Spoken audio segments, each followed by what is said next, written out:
Bom, queridos, a primeira mensagem da série, Segredos da Alma. O título da mensagem de hoje é A Submissão da Alma ao Espírito. Deixa eu fazer uma pergunta para vocês. Quantos de vocês aqui sabem que todos nós somos seres tripartites, tricotômicos, seres formados de três essências diferentes? Todos nós temos um corpo, todos nós temos um espírito e todos nós temos uma alma. Ninguém precisa explicar para você o que é o seu corpo. O seu corpo é essa porção material, este invólucro bonito que Deus te deu, com o qual você anda, come, fala, interage. E para você viver, você precisa ter um corpo são. O espírito é a porção imaterial, eterna, a essência de Deus. Deus é espírito. E nós fomos feitos à sua imagem e semelhança. Então, portanto, todos nós temos um espírito. Mas muita gente confunde espírito com alma. Há diferença entre espírito e alma? Claro que há. Queridos, a alma, ela é encontrada, a sede da alma é no cérebro. O seu cérebro é um órgão físico. Com ele você pensa, com ele você forma sinapses, que são ligações entre os neurônios, que são as células do cérebro. E portanto a alma nada mais é do que o cérebro faz. E é interessante porque na Bíblia, tanto no Velho Testamento quanto no Novo, a palavra para alma é diferente da palavra do Espírito. No Velho Testamento é nefesh, e no Novo Testamento é psique. Psique de psicologia, de mente. Portanto, a alma é a vida física, mas imaterial, porque você não pega o pensamento. Portanto, a alma é a sede do seu intelecto, da sua inteligência, da sua vontade, dos seus pensamentos. Amém? Das suas lembranças, das suas emoções. Tudo isso acontece na alma. A alma, aliás, quando no Novo Testamento, muitas vezes lá no final do livro de Apocalipse, quando fala de 1/3 dos animais que vão morrer, né? A gente lê assim no Apocalipse, lá está escrito 1/3 das almas, inclusive dos animais. Porque é uma porção material. Diga assim, alma é o que o cérebro faz. Agora hoje não há dúvida para os médicos, os cientistas, que ninguém pode ter uma vida saudável se não tiver uma mente saudável.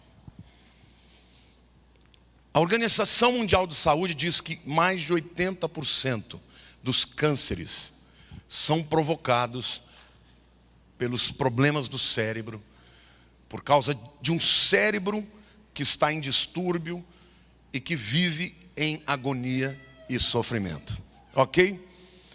Então, eu quero começar a pregar para vocês e mostrar como o primeiro segredo que a gente precisa entender para ter uma alma sarada é entender que ela tem que estar em submissão ao Espírito Santo. Nós vamos começar a ler o texto de João, capítulo 12, versos 24 a 27. Aqui Jesus dizendo, né? Em verdade vos digo, se o grão de trigo caindo na terra não morrer, fica ele só.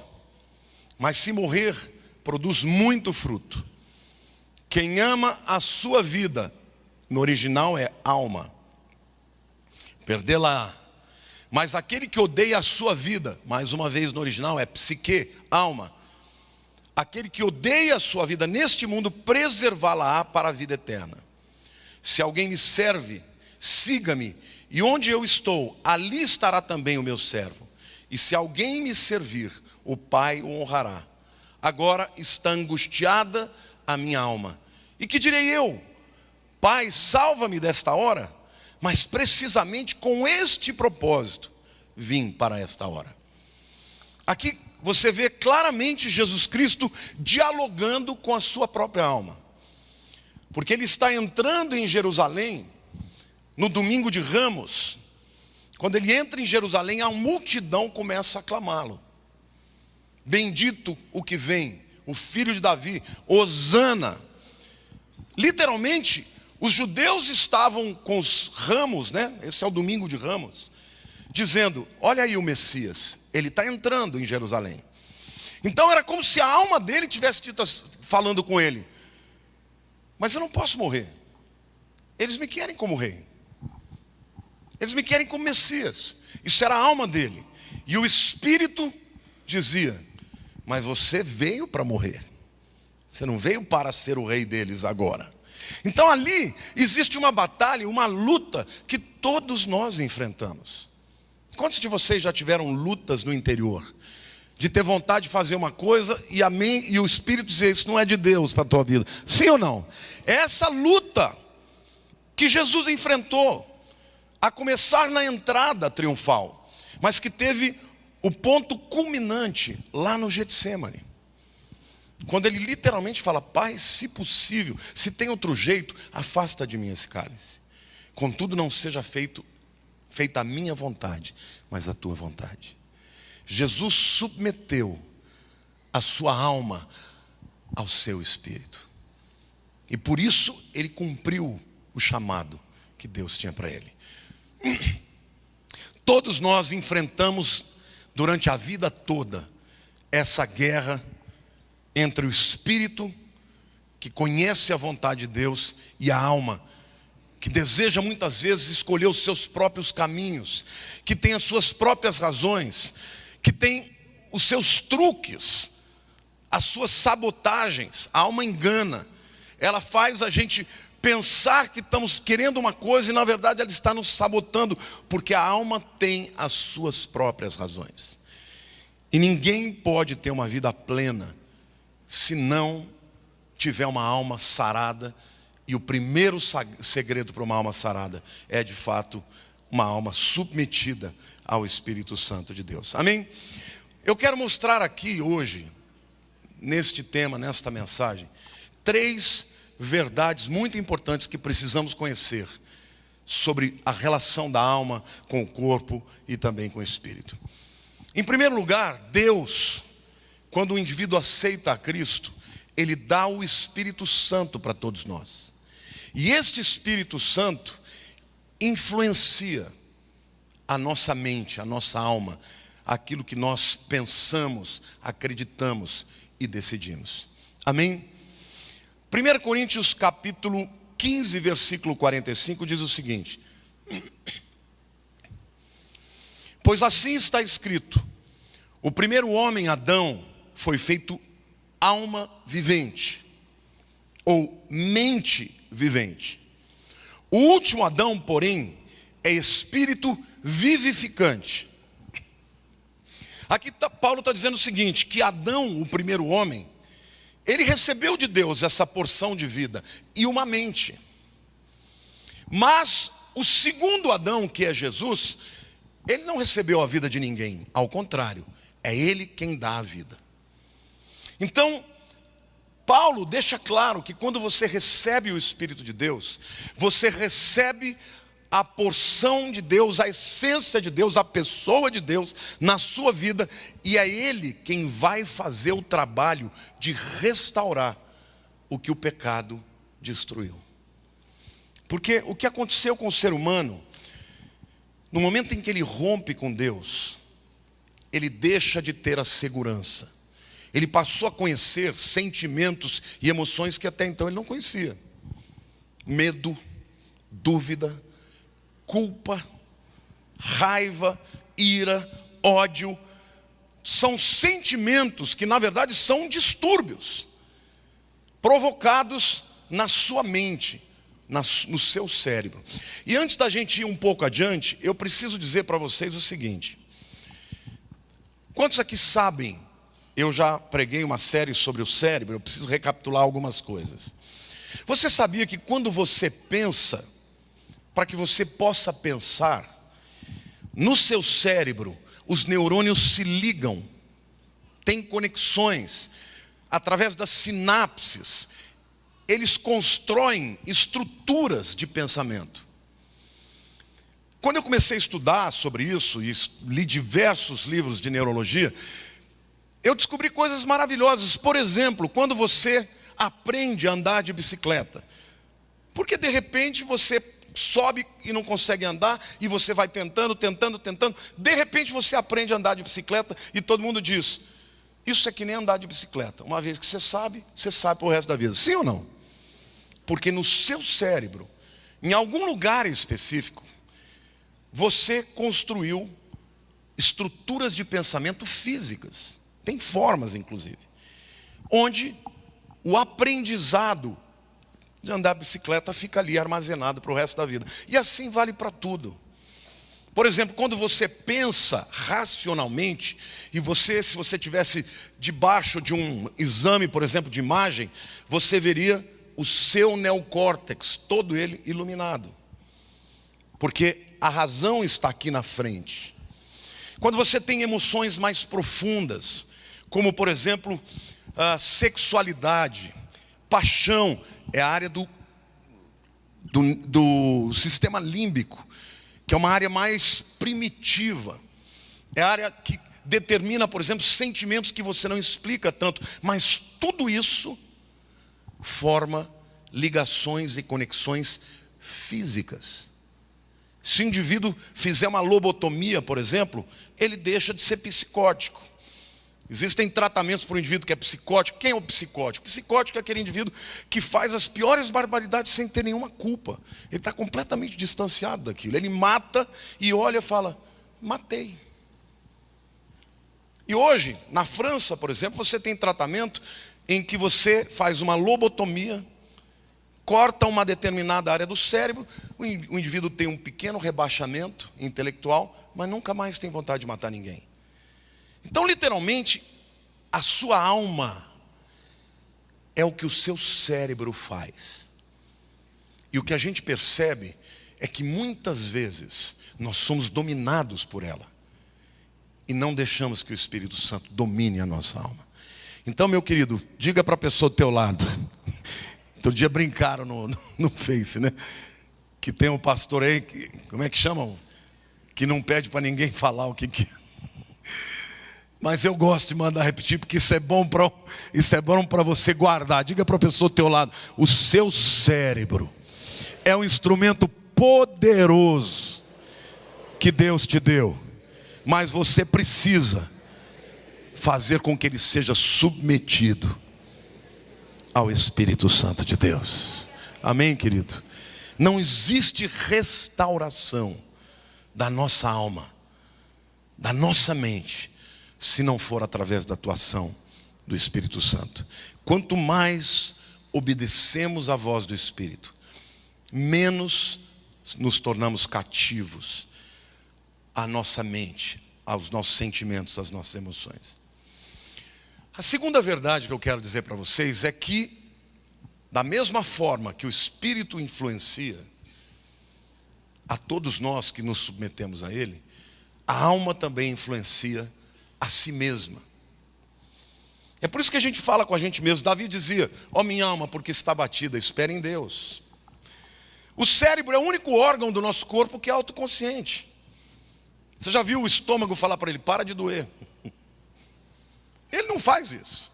Quem controla o estômago é a alma, é o cérebro, é a mente. Agora, a alma, ela traz influências, ou positivas ou negativas, para todos nós. Ela nos leva a tomar decisões acertadas ou erradas. Quando a palavra de Deus diz lá em Provérbios 27, 4, ela diz o seguinte: cruel é o furor, impetuosa a ira, mas quem pode resistir à inveja? Deixa eu fazer uma pergunta aqui. Quantos aqui já ficaram furiosos? Qual a sensação que você tem depois que a fúria passa? Qual é? Quantos sentiram culpa? Remorso? Não é? Mas por que a gente fez então? É o cérebro, é a mente, é a alma que está influenciando as suas decisões. Literalmente, alguma coisa se tornou um gatilho para aquela explosão acontecer. Pode ser uma lembrança de dor, de tristeza, uma lembrança de algo que te fizeram, que você se sentiu, sabe, profundamente vilipendiado, usado. E aí naquele momento você responde, o teu cérebro vai, o sistema endócrino vai secretar alguns hormônios com uma adrenalina que vai jogar a partir do seu coração para todo o seu corpo aquela energia para você reagir, para você se tornar violento, para você explodir, para você se defender. Cruel é o furor, a Bíblia diz. Quem que determina isso? A alma, a mente. Alma e mente são a mesma coisa, tá? Depois ele diz impetuosa ira. Quantos aqui já se iraram? É possível passar a vida inteira sem se irar? De onde vem a ira? Do cérebro, da mente, da alma. E aí ele diz a terceira resposta, que é subproduto da mente, da alma, da influência direta da alma nas nossas decisões, que é a inveja. Ele diz assim, cruel é o furor, impetuosa é a ira, mas quem pode resistir à inveja? Quem aqui já sentiu inveja? É interessante, as pessoas falam, as pessoas falam, quem aqui já ficou furioso? Todo mundo levanta a mão. Quem aqui já ficou, né, furioso? Todo mundo lembra. Quando fala de inveja, fica todo mundo assim. Por quê? Porque é um sentimento horroroso mesmo. Todo mundo sabe. Mas por que você tem inveja? É claro que existem espíritos malignos que alimentam isso. Mas a inveja é uma resposta da alma também. É você ver no outro o que você queria para si. E isso, se não for trabalhado, se não for tratado, destrói relacionamentos, destrói famílias, divide igrejas. Porque o indivíduo, o invejoso, ele não se contém. O invejoso é assim, não é que eu quero o que ele tem, eu não quero que ele tenha. E a inveja, se não for trabalhada, ela vai destruir relacionamentos. Ela vai separar pessoas. Tudo isso acontece na alma. E você ter uma alma tratada vai fazer com que essas coisas percam importância, desculpe, na tua vida. A alma invejosa é capaz de afetar a sua vida e a vida das outras pessoas. Então, meu querido, é muito importante nós sabemos lidar com as nossas emoções. Porque as nossas emoções podem nos levar a construir relacionamentos ou destruir relacionamentos. Muitos casamentos acabam porque as pessoas não sabem lidar com as suas emoções. Então, ciúme, inveja, fúria, ira, tudo isso é resultado de uma alma doente que criou uma série de mecanismos, uma série de válvulas de escape, de estruturas na mente que te faz agir daquela maneira. O indivíduo que sente, por exemplo, ciúmes, ele não consegue sentir o amor de Deus, porque o foco dele está no outro. Então, por mais que ele seja, eu trato disso toda hora no consultório. Pessoas que não conseguem ver o que Deus faz para elas, porque tem um sentimento de rejeição, de inferioridade, de desamor, que não fecha, é um rombo que permanece na alma daquela pessoa. E enquanto, meu querido, você não vencer essa área, você nunca poderá desenvolver o teu potencial ao máximo. Diga para a pessoa do teu lado, mas Jesus pode te curar.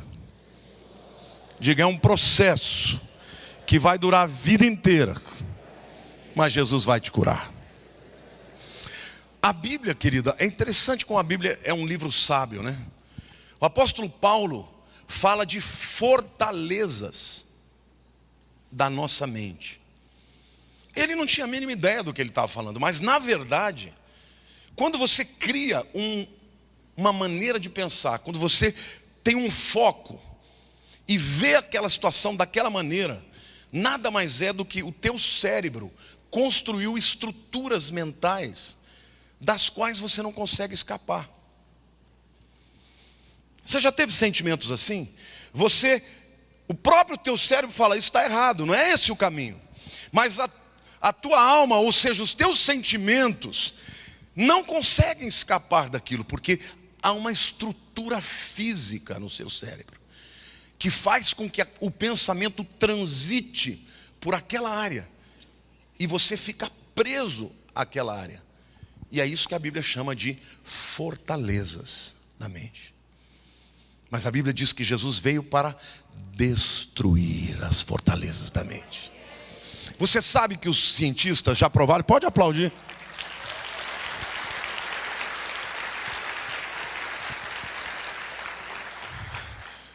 Você sabia que se você para de usar aquela área que você usa há muito tempo, como por exemplo, andar de bicicleta, você nunca vai esquecer.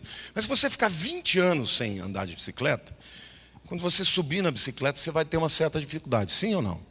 Tocar um instrumento, por exemplo, a pessoa toca piano, ensaiou a vida inteira, para 10 anos de tocar. Quando vai tocar, esbarra, não faz direito. Por quê? Porque os cientistas perceberam que com o tempo, uma estrutura de pensamento que não é usada, ela começa a perder neurônios. As ligações, as sinapses começam a se quebrar. E aí, gradativamente, a pessoa vai perdendo aquela habilidade. Em outras palavras, como você vence uma estrutura mental, uma fortaleza da mente? Buscando a Deus para que o Espírito Santo ajude você a criar outras conexões, outras estruturas de pensamento para lidar com a mesma situação. Eu não fui amado pelo meu pai, não fui amado pela minha mãe, ninguém me ama, ninguém me quer, né? Isso é uma estrutura de pensamento que o inimigo criou na sua mente uma fortaleza. Você começa a ler a palavra e diz, eu sou amado do meu Pai do céu, eu sou escolhido do meu Pai, Ele deu a vida por mim. E aí, na sua mente, você começa a substituir aquela fortaleza por um pensamento que vai passar a nortear a sua vida de uma maneira positiva. Amém? Diga assim, a minha alma pode influenciar as minhas decisões. Querido, você sabe que Satanás conhece muito bem isso? A batalha espiritual de Satanás contra a tua vida se dá na sua mente. Se Satanás conseguir te convencer de algo, ele ganhou a batalha. Foi assim com Adão, com Eva. Deus disse que você, se comer, vai morrer. Mentira, vai nada. Deus está te enganando. E desde então, Satanás luta contra a nossa alma. Porque se ele dominar a nossa alma, se ele conseguir fazer com que nós creiamos nas suas mentiras, ele vai desviar a gente do propósito de Deus. Então, a palavra de Deus lá em 1 Timóteo capítulo 4, versos 1 e 2 diz o seguinte. Aqui o apóstolo Paulo está falando em nome do Espírito Santo. Ele diz assim: ora, o Espírito afirma expressamente que nos últimos tempos alguns apostatarão da fé, por obedecerem a espíritos enganadores e a ensinos de demônios, pela hipocrisia dos que falam mentira e que têm cauterizada a própria consciência. Que me perdoem os teólogos calvinistas, que não querem de jeito nenhum acreditar que alguém pode perder a salvação. Eu não acredito que o apóstolo Paulo falou uma coisa, ainda colocou um adjetivo, né? Na verdade um advérbio, né? Expressamente o Espírito Santo diz que nos últimos dias muitos apostatarão da fé, dando ouvidos a espíritos enganadores e a doutrinas e ensinamentos de demônios. E aí como é que ele faz isso? Ele faz isso pela hipocrisia dos que falam mentiras e têm cauterizada a própria consciência. Deixa eu fazer uma pergunta para vocês. Quantos aqui sabem o que é cauterizar? Cauterizar é literalmente pegar uma ferida aberta e usar o cautério, que naquele tempo era um ferro, até hoje assim, é um ferro fumegando. E na hora que você toca ali, aquele tecido queima na hora e cicatriza. Mas a área que você foi cauterizado perde totalmente a sensibilidade, simplesmente por uma razão: o tecido morreu. Sim ou não? Faz sentido? Então o que ele está dizendo? Que o processo que o inimigo usa para levar uma pessoa do estado de fé para o estado de incredulidade é começar a usar as mentiras e o engano. E o indivíduo continua acreditando naquilo, e cada vez mais a mente dele vai perdendo a sensibilidade. E aí uma hora ele já olha para aquela situação e fala: mas isso não tem nada demais. Declare assim: ser tentado ninguém pode evitar, mas ser cauterizado é uma escolha sua. E a Bíblia diz que o indivíduo sai da fé para o estado de apostasia. A palavra apostasia ainda hoje significa divórcio. Então Paulo está dizendo: olha, alguém aqui já divorciou alguma vez na vida? Dá para divorciar sem estar casado? Quando você namora, fica noivo 12 anos. Enrola a menina 12 anos. Aí chega uma semana antes, você termina com ela, em 3 meses casa com a outra. Eu já vi muita gente experimentar. Mas enquanto não casou, meu querido, não havia aliança. A aliança podia ser desfeita. Para haver divórcio tem que haver casamento. E a Bíblia diz que você pode divorciar de Deus. Você pode abandonar a sua fé em Jesus. E isso acontece num procedimento em que o inimigo vai devagarinho dominando áreas da sua mente, da sua alma, até o momento que você chega e fala: quer saber? Isso tudo é uma balela, eu não creio mais nisso. A mente cauterizou. A culpa pelo pecado já não dói mais. Porque enquanto você tem a culpa, meu querido, do pecado, saiba que isso é um sinal que você está vivo. Amém ou não? Quantos ficam tristes quando pecam? Isso é um sinal que o Espírito Santo está em você. Você ainda está em aliança, que nem marido e mulher. Você brigou com a tua mulher, se você a ama, você fica triste. Eu às vezes, graças a Deus, eu vivo maravilhosamente bem com a Lília. Mas de vez em quando aquelas triscadinhas, né? Falou direito, um está irritado, chegou cansado.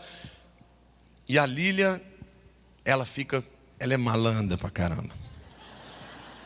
Ela sabe como me dobrar. Ela só faz aquele olhinho triste.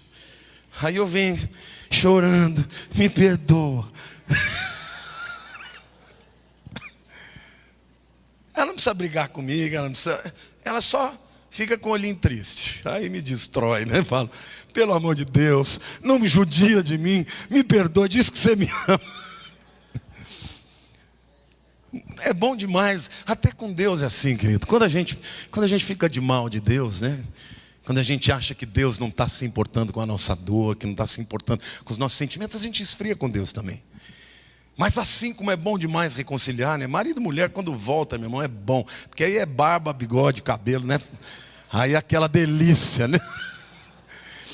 Com Deus é assim também, não é? Com Deus é assim, você vai e chora para Ele, se quebranta, sente o amor dEle te envolvendo. E é isso que Deus quer que nós façamos na nossa vida. Que nós saibamos que o esfriamento é um processo de apostasia. O alvo do inimigo na sua vida é dominar a sua alma, a sua mente, para te levar a se apartar definitivamente de Deus. É viver longe dele e não ter saudade, é pecar contra ele e não ficar triste, é deixar de crer que ele é a razão da nossa vida. Satanás sempre vai lutar na nossa alma. A guerra que nós enfrentamos é contra ele, e o campo de batalha sempre vai ser a alma. Então ele vai usar das estruturas erradas que ele criou na sua mente, das falácias, das mentiras que você acreditou, e ele vai fazer com que a tua vida seja dirigida por isso. Então é por isso que você vê crentes muitas vezes salvos, cheios do Espírito Santo até, mas tem áreas vulneráveis. E não pense que o inimigo vai ser leal com você. Ele não vai lutar contra você na tua área onde você é bom, onde você é forte. Não, ele vai. Aliás, tem um ditado que diz, né? A força de uma corrente é sempre igual ao seu elo mais fraco. Porque na hora que você estica, ela vai estourar aonde o elo é mais fraco. E assim que o inimigo vai usar, ele fica ao derredor procurando uma brecha, ele te ausculta, ele te percebe, ele te acompanha, e ele vai te atacar nesta área da alma, onde você é fraco. Por isso que a palavra de Deus diz que nós temos que buscar ao Senhor, temos que ser expostos à palavra, e temos que decidir obedecer. Porque os sentimentos são enganosos. Amém? Sinais de apostasia na vida das pessoas: perda de alegria. Querido, se você é de Jesus, o Espírito habita em você. Se você não está alegre, alguma coisa está errada. Ou pode ser uma depressão química, e o cérebro, ele secreta hormônios. O cérebro secreta substâncias, neurotransmissores. Hoje a gente sabe, quando o indivíduo está apaixonado, ele está lotado de dopamina, de ocitocina. Quando o indivíduo está irado, ele tem adrenalina. Quando o indivíduo corre, o corpo secreta endorfina. Todos esses hormônios fazem você sentir bem ou sentir mal. O seu cérebro, o que ele faz, a expressão dele para o mundo, é a sua alma. E é nesse campo que o inimigo vai lutar contra você, para fazer de você uma pessoa derrotada. Qual sinal a gente pode ver mais? Pessoas se tornando amargas, pessoas deixando de ter misericórdia, pessoas se tornando vingativas. Isto é uma evidência de uma alma doente, de uma alma que está sob ataque, de uma alma que está caminhando para a apostasia. Deixam de amar e passam a odiar. Deixam de ter esperança e passam a ter raiva. Querido, você não é o único aqui nesse salão que enfrenta essa luta. Até Jesus enfrentou isso. E nós precisamos cuidar da alma para termos uma vida plena, uma vida segundo a vontade de Deus. Amém? Quando eu li o livro Este Mundo Tenebroso, quantos se lembram desse livro? Do Frank Peretti. Tem uma cena muito interessante, que o demônio está penteando o cabelo de uma menina. E ela está se sentindo super bem. E na verdade ele está soprando mentiras. E ela já está acreditando nas mentiras e entrando na apostasia. O alvo do inimigo para nossas vidas é nos levar ao abandono da nossa fé, que é a apostasia. Portanto, eu disse que o Espírito Santo influencia a nossa alma, a nossa mente. Mas eu disse também que a nossa mente influencia, ora sabotando, ora nos convencendo, e graças a Deus que a consciência que você tem é ainda a porção da sua mente que está ali, preservada pelo Espírito de Deus. Mas se você abrir muita brecha, aquela área também vai perder a sensibilidade, e aí você está na beira da apostasia. A terceira verdade que eu quero contar hoje para vocês é que a alma pode ser restaurada. Diga, a minha alma pode e vai ser restaurada pelo Senhor. Deuteronômio 36 diz assim: o Senhor teu Deus circundará o teu coração e o coração da tua descendência, para amares o Senhor teu Deus de todo o coração. Coração aqui é espírito, e de toda a tua alma é mente, para que vivas. Literalmente o que a Bíblia está dizendo é que o Espírito Santo de Deus marca a sua mente. E quando ele marca a tua mente, ele começa um processo de restauração dessa mente e dessa alma. É isso que Deus faz com a nossa vida. Ele vem e começa a restaurar. E o texto diz que ele faz isso para que nós vivamos. E queridos, saibam que uma alma sarada alonga a vida. O indivíduo que é feliz, vocês sabiam que quando você está em depressão, aumenta mais de 40 vezes a possibilidade de você ter um ataque cardíaco? Pessoas em depressão são muito mais suscetíveis a todo tipo de enfermidade. Enfermidades cardíacas, cânceres. Porque na verdade o que é um câncer? O indivíduo já tem uma propensão genética, tem lá um gene defeituoso. Mas em algum momento ele se rebela. E aquelas células anômalas que todo ser humano produz diariamente, de 3 a 4 células cancerígenas, mas você tem no seu sistema imunológico os chamados células T, que são os killers, os destruidores de células cancerígenas. O indivíduo entra em depressão, baixa o sistema imunológico dele. As células cancerígenas já não têm os inimigos, os antagonistas. E aí aquilo se torna um tumor que se multiplica desordenadamente e o indivíduo desenvolve o câncer. Eu não estou dizendo que todo câncer é porque o indivíduo passou por depressão. Existem outras causas, processos inflamatórios, alimentação, obesidade. Tudo isso aumenta demais a tua possibilidade de ter câncer. E a questão genética. Mas a Organização Mundial de Saúde, fazendo as suas pesquisas, diz que 80% dos indivíduos que geram câncer são pessoas que não trabalham a sua alma. Você é aquela pessoa que introjeta tudo? Que tem sentimentos e não expressa? Quantos são assim? Isso é muito ruim, viu? Sabe essas pessoas que botam para fora? São pessoas que têm muito menos chance de desenvolver câncer. Mas quem internaliza, quem guarda para si, quem fica, sabe, remoendo, essas pessoas têm muito maior tendência. Agora a Bíblia está dizendo literalmente que Deus, Ele circuncidou a sua mente para que você viva. A presença de Deus na sua mente, na sua alma, vai começar a gerar em você alegria, esperança, coragem para vencer essas lutas na sua alma. Amém, queridos? Você não precisa ser destruído por esses pensamentos destrutivos. Deus tem uma alternativa para você. Amém? Querido, o sinal da circuncisão era o sinal da aliança de Deus. Aqui, a palavra de Deus está usando uma figura.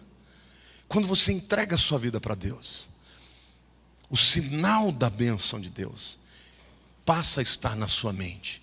Você nunca mais vai estar à mercê de si mesmo, porque o Espírito Santo vai estar na tua vida, te protegendo, falando com você, gerando fé, gerando perdão, gerando transformação. E esta mente que começa a ser curada, começa a ter consequências no físico. Eu, por exemplo, eu vou dizer, eu sou uma pessoa eu sou muito ansioso. Isso é uma característica endógena minha. Eu nasci assim, desde criança. Durmo 3 horas por dia. Os médicos, quando pegam o meu histórico, falam assim: você ser gordo é um espanto. Nasci magrinho. Minha mãe falava que eu parecia um rato quando eu nasci. De tão magrelo. Fui uma criança magra a vida inteira e as células de gordura se desenvolvem até 6 anos de idade. Quer dizer, eu não tenho tantas células de gordura. As minhas células são muito gordas, mas eu tenho pouca. Porque se você pega uma criança obesa, ela tem muito mais células de gordura. É por isso que você vê pessoas que chegam a 200 quilos e outras, por mais que queiram, não chegam a isso. Mas eu, a vida inteira, fui magro. Casei com 72 quilos, hoje eu tenho 117. O que é isso? Comida.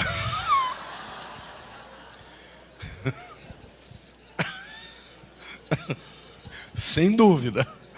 Tem gente que fala: eu não como nada, eu respiro e engordo 2 quilos. Mentira. Come pra caramba.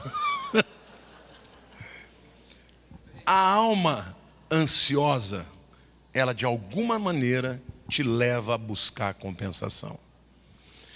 É interessante, quando eu estou viajando, que eu estou de férias, eu falo: Lília, eu não estou nem com fome. Mas quando você volta, entra no estresse da vida, eu quero comer um caminhão, parece que tem um buraco aqui que não sai de jeito nenhum. Cada um, de alguma maneira, procura um escape. Mas tudo isso nada mais é do que uma área da sua alma que precisa ser tratada. E muita gente procura tratar das depressões, das ansiedades só com medicamento. Medicamento não é tudo. Ele pode ajudar e ajuda muito. Mas se você não fizer um trabalho terapêutico, confessando, tendo alguém para quem você possa partilhar, tendo alguém com quem você possa orar, você nunca vai ter aquela área completamente sarada. Mas o que Deus está dizendo para nós aqui é que a boa obra que Ele começou em nós, Ele vai completar. Se eu olho para trás, eu consigo ver na minha vida muitas melhorias. Ainda tem outras áreas que vou ter que trabalhar a vida inteira, talvez até o fim da vida eu melhore. Mas o gostoso é saber que Deus cuida de nós. Diga para a pessoa ao teu lado: há uma marca de Deus na sua vida. E Ele quer que essa marca te leve a uma restauração completa. Diga: corpo, alma e espírito. Querido, uma alma restaurada vai purificar a sua vida.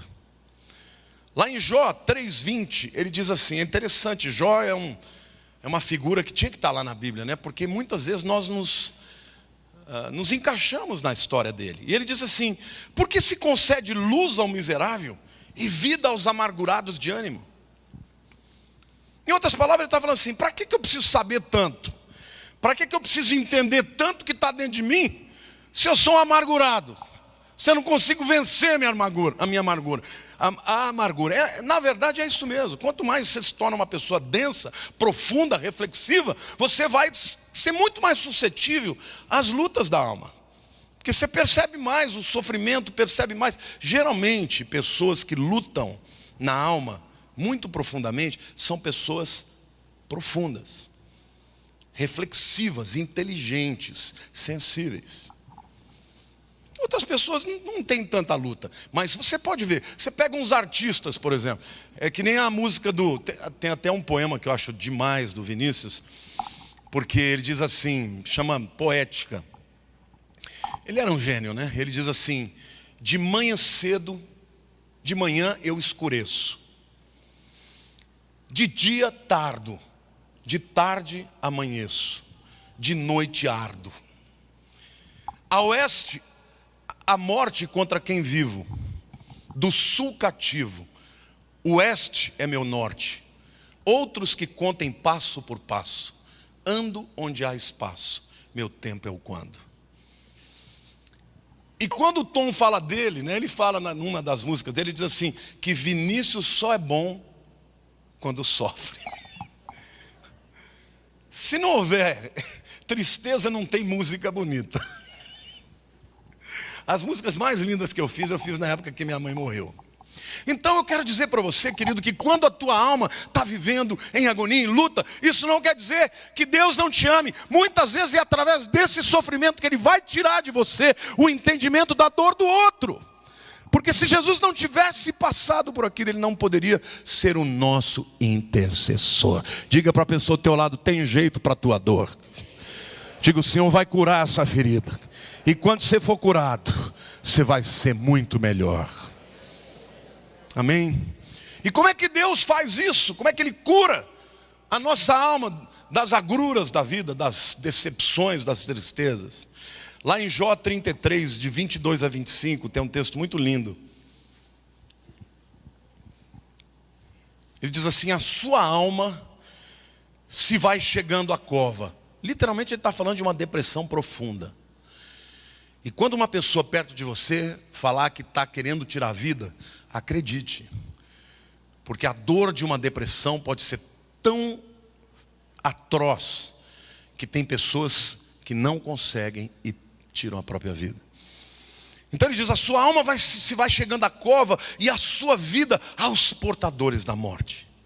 Mas ele diz, se com ele houver um anjo, e aqui a palavra anjo é um mensageiro, intercessor, um dos milhares, para declarar ao homem o que lhe convém, então Deus terá misericórdia dele e dirá ao seu anjo, a palavra anjo é mensageiro, redime-o para que não desça a cova.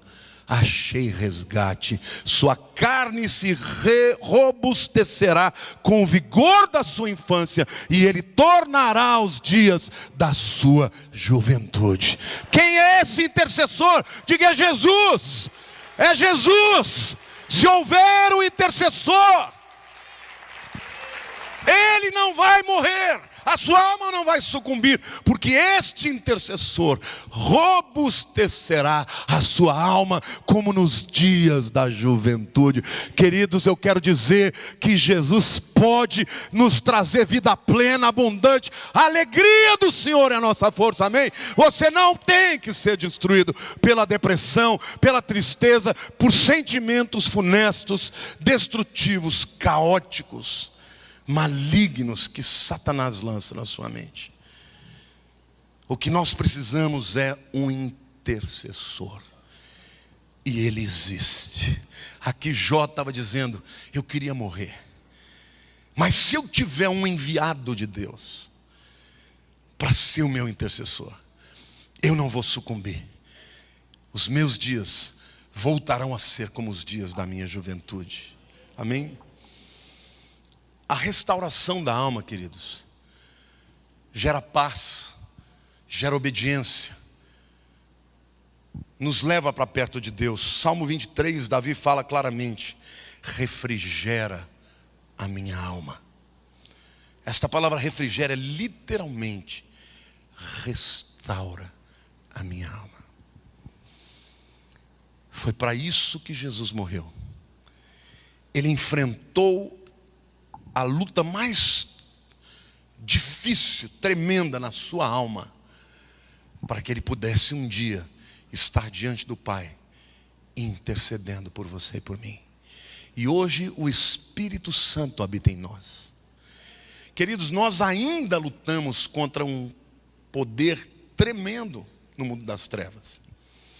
Satanás ainda nos rodeia, procura nos devorar, tenta destruir a nossa mente, a nossa alma, os nossos sentimentos, cria sofismas, mentiras, enganos, para nos levar para longe de Deus. Mas há um intercessor na presença de Deus, e o Espírito do Santo de Deus está dentro de nós, dizendo, você não vai para lá, porque você é meu, você é selado, você é aquele por quem eu morri, e eu vou te levar para morar comigo. Tenha esperança, tenha fé, vai dar certo.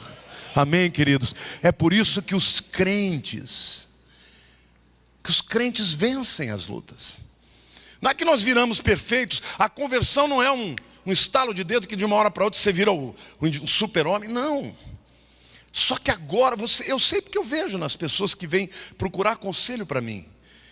você começa a falar da palavra de Deus, de quem é Jesus na vida delas, os olhos começam a brilhar. O indivíduo que não tem Deus, que não tem um intercessor, ele não tem outra coisa que fazer, a não ser procurar escapes, as drogas, a prostituição, a violência e muitas outras coisas que não vão gerar vida. Mas o principal segredo que eu quero partilhar para você hoje, para ter uma vida restaurada, precisamos deixar o Espírito Santo tomar conta da nossa mente. Amém? Quando você enfrentar lutas, pensamentos, sentimentos contrários à vontade de Deus, não vem de você. A origem disso é o príncipe das trevas. Mas você é marcado, você é selado pelo Espírito Santo. A palavra de Deus diz que este selo permanece na tua vida até o dia da redenção. Sabe que dia é esse? No dia do arrebatamento da igreja. Querido, quando tocar a trombeta e os anjos vierem pelos 4 cantos da terra, eles não vão olhar se você foi bom ou se você é ruim. Eles vão olhar se você está marcado. Quem tiver a marca do Espírito Santo, que confessou Jesus, vai subir e vai ter um corpo transformado. Querido, e lá no céu não vai mais ter tentação, não vai ter mais fraqueza da alma. Lá no céu nós seremos completamente sarados. Mas enquanto isso, vamos lutar, vamos perseverar, vamos buscar a presença de Deus, vamos confessar as nossas culpas, vamos dividir o nosso peso. A igreja precisa ser um instrumento de cura. Sabe o que nós somos? Nós estamos na enfermaria, querida. Todo mundo tem as suas áreas. É tudo doente de alguma maneira. O ditado que diz que de doente, de louco, todo mundo tem um pouco, é verdade. Mas quando você está em Jesus, você está no processo. Diga assim: eu estou num processo de transformação. Não sei quanto tempo vai durar, mas de uma coisa eu sei: Deus não desiste de mim. Amém? Você pode aplaudir o Senhor, dizer glória a Deus.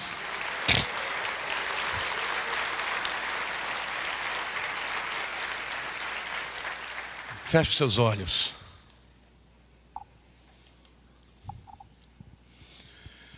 Senhor Deus, que bom saber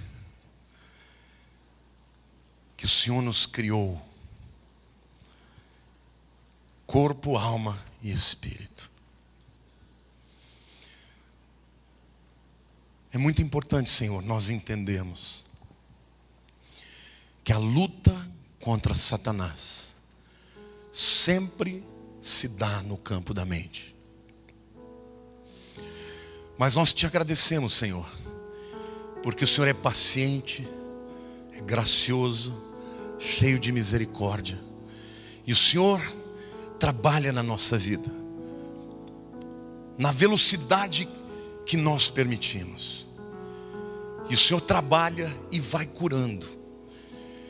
E hoje nós te pedimos, Senhor, que não queremos ser cauterizados, queremos que o tecido da nossa alma seja vivo, que saiba discernir exatamente o que é certo e errado, mesmo quando para nós é difícil acertar, que nós saibamos que o Senhor nos ama e que sempre haverá oportunidade de voltarmos para a tua verdade. Eu quero te pedir, Senhor, que o Senhor venha curar as dores e as enfermidades. Cada um tem a sua história. Satanás provocou rombos na vida de todos, mas Jesus morreu para fechar as feridas. Por isso eu oro, Senhor, eu oro para que cada um aqui, Senhor, antes de mais nada, descubra o amor do Senhor pela sua vida. Porque só o teu amor nos torna plenos, só o teu amor nos dá segurança, só o teu amor aplaca, Senhor, a angústia da alma, o vazio que muitas vezes sentimos. Destrói, Senhor, as fortalezas construídas pelo inimigo, as mentiras, as estratagemas, Senhor, que a gente saiba discernir, meu Deus, quando é a voz do Espírito e quando é a voz do acusador. E levanta os teus filhos, levanta com um testemunho de cura, de restauração, de alegria, de esperança. Põe a mão no teu coração e diga: Senhor meu Deus, eu te agradeço, porque na minha alma há o poder para desistir e para aceitar, para resistir ao inimigo. Eu te agradeço, Senhor, porque eu escolho andar na tua vontade.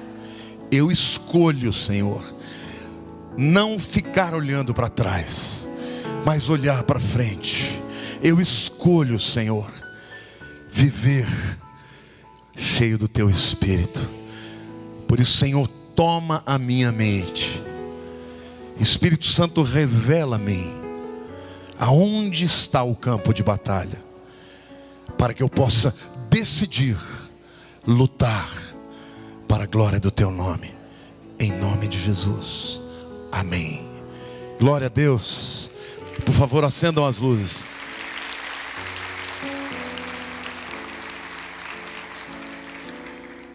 Todas as pessoas que trabalham com aconselhamento, terapia, dizem que o principal elemento para o indivíduo ser curado de qualquer enfermidade é ele decidir que ele quer sarar. O teu cérebro pode comandar a sua cura, assim como ele pode comandar as enfermidades. Então, meu querido, não é que a gente vai ser perfeito. O próprio apóstolo Paulo dizia: esquecendo-me das coisas que para trás ficam e avançando para as que diante de mim estão, prossigo para o alvo, pelo prêmio da soberana vocação de Deus em Cristo Jesus. E ele diz: não que eu já tenha alcançado. Ele tinha consciência, ele não tinha chegado lá. Quantos aqui sabem que tem que melhorar? Não é? Se você ficar achando que você, não, eu nasci assim, pau que nasce todo, morre todo, não, você não vai mudar. Você tem que decidir mudar e tem que saber que Deus te dá o que você necessita. O Espírito está em você, a palavra de Deus está em você, você tem o corpo de Cristo. Agora, lute contra as suas depressões, as suas angústias, as suas dores. Diga: eu não quero ser assim, eu quero ser uma pessoa alegre, cheia de esperança. Eu quero, em nome de Jesus, conquistar os alvos que o Senhor tem para mim, amém? Pessoas assim deixam para trás os limitadores e vão muito mais além. Queridos, há muita gente que eu conheci na vida, cheia de capacidade, de inteligência, pessoas brilhantes, que não constroem nada, porque ficaram a vida inteira olhando para as suas feridas e lambendo as feridas, dizendo: eu não consigo, eu sou assim, eu sou assado. Você não precisa ser assim. Você pode decidir: eu vou caminhar para a plenitude de Deus na minha vida. Amém?